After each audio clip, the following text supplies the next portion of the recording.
Hi, I'm Julia Royston of BK Royston Publishing, Julia Royston Enterprises, and the Book Business Bosses. Well, we are on number 46 of the 100 ways to be a book business boss. So number 46 is how you graphics. What are you putting out there graphically?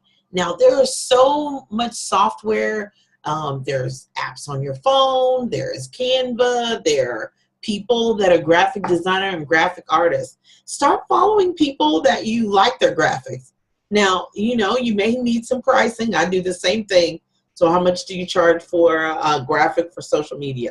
How much do you charge for a logo if you need one? How much do you charge for a flyer if you need one? But your graphics should go up as you go up. There are some graphics I can do. The basic ones for, say, for example, for a social media post, they look kind of good. But if I really want something next level over the top, I just, budget for it, get my money and budget for it. If I want a really nice flyer, especially if I'm charging for an event.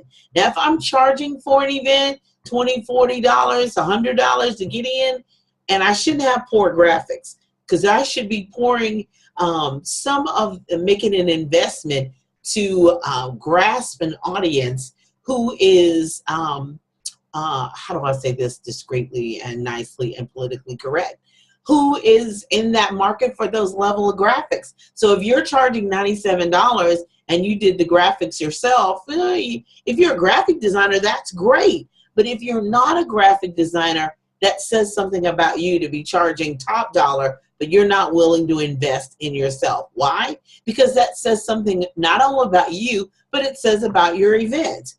And so there are some people that it doesn't matter what your graphics look like. They'll support you and be there. But if you're really trying to broaden your audience and be a book business boss, and you're wanting to have an event and support your book and have a workshop, conference, or retreat surrounding your book, and you're charging $97 and up for that event, you need to invest a little bit of that in having some good graphics.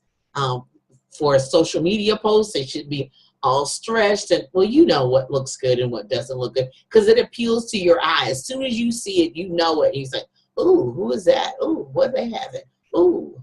Even if you can't go, even if it's out of a state or another part of the country, sometimes I save those pictures and say, okay, make my graphics look like that. Make my design look like that. I like that logo. Because people need to be sometimes given a model or example. You're not necessarily copying and doing exactly what they do. You want to be in the category of graphics that look like that. They want to be your image, your logo, and your message, but you want to take it next level. So think about your graphics. Of course, this goes back to what we talked about earlier, your professional pictures.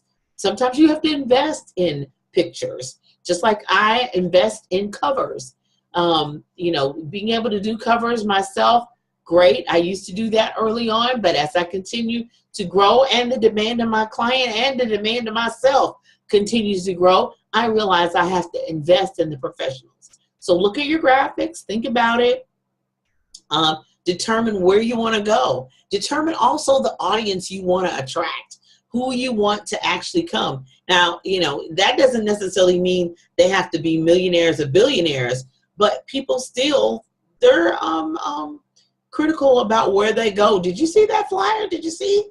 It makes all the difference in the world. So I'm Julia Royston of BK Royston Publishing, helping you get your message to the masses, turn your words into wealth, and be a book business boss. Check out those graphics. Bye-bye.